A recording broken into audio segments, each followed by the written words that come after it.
Well, as the U.S. continues to contend with domestic unrest over immigration enforcement and even the celebration of the U.S. Army's birthday, tensions across the Middle East flare with a series of direct strikes between Israel and Iran. For more on how both these events at home and abroad will test American resolve, as business owner and podcaster Mike Sbaraza is here to discuss. Mike, thank you for joining us today. Let's go ahead and start with Israel's strike in Iran. Your perspective on things, where do you see this going? First off, thanks for having me. Second off, yeah, I mean, this is obviously not good, and you don't want to see this happen across the globe again. We saw the Russia-Ukraine situation, obviously Israel and Gaza, Palestine area there. But personally, all I care about is American troops, men and women of our country, are not on the ground, and that we're not funding and jumping into another, war where we're putting out money, billions of dollars in weaponry across the globe.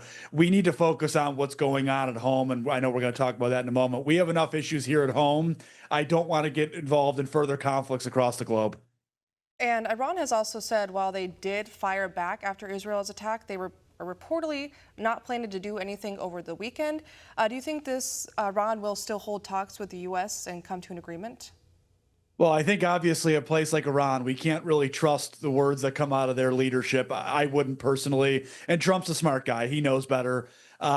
Do I think that this will end and things will come to peace right away? Probably not, in my opinion. There's obviously a major conflict over there. This is not new; it's been going on for decades and hundreds of years over there. If I was Trump, though, you got to play hardball and you got to try and bring them to the table, just like the Russia-Ukraine conflict. Stop funding it, stop getting involved with it, and I bet you it's going to end quicker than if we get involved. Yeah, Trump has also reportedly spoken with Benjamin Netanyahu in regards to the next steps with their strike. Trump has urged him to not attack Iran, but rather hold discussions with the Middle Eastern nation. Do you think Netanyahu will take heed of this, and could it help assist in an agreement between the U.S. and Iran? Yeah, I think again, if somebody's going to get the job done, it's going to be President Trump. He seems to be able to know how to make a deal, and that's not even at the political stage of his career. Everywhere across his life, he's been making deals, and I think that is the guy that's going to be able to help get these deals done. But some of these leaders, they're hard headed and they want to do what they want to do. If you look at Russia and Ukraine, both of those leaders do not seem to be ready to make a deal, and you keep seeing increased fire over there, and ceasefire seems to be a little bit of ways away. But if you stop funding it and you stop getting involved in it, without America, I think these wars will not go on. I said this during the Joe Biden administration. The more that you allow it and the more that you just accept it, the longer it's going to go. And the Russia Ukraine conflict still isn't over. Look what we did in Afghanistan and Iraq. That was a 2 decade long problem that didn't get really resolved. And then we ended up leaving Afghanistan in one of the worst withdrawals of all time. So, we need strong leadership. Donald Trump says peace through strength, excuse me. And that's what we got to do here. And yes, of course, you can't have people like Iran and bad leaders like that having access to, nuclear weapons, which is obviously a problem. But peace through strength and come to the table and make a deal and stop funding it. Yeah, and I want to go ahead and switch gears here too and kind of bring it back home.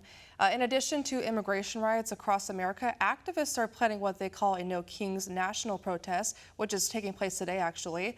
There has been reports about foreign influence funding these riots. Your thoughts on this? I saw something this morning on Twitter, and it was like, the people complaining about Trump doing a military parade are the people funding these riots across the country. And it's a very good point.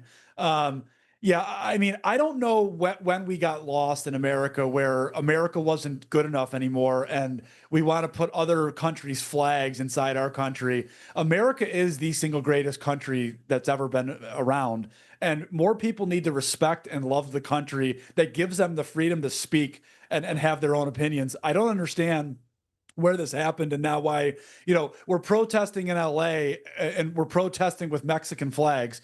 The people protesting came from there. So if you like it so much, go back there and leave America alone. I love what Trump's doing with the military parade, again, strength in America.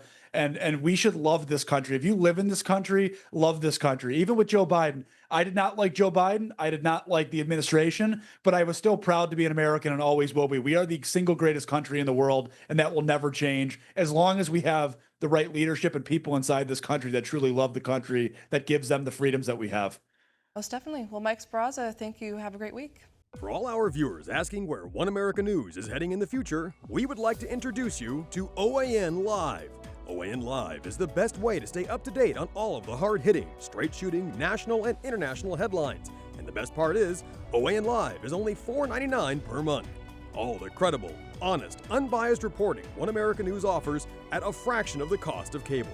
Just go to OANN.com to easily sign up for OAN Live and stay informed.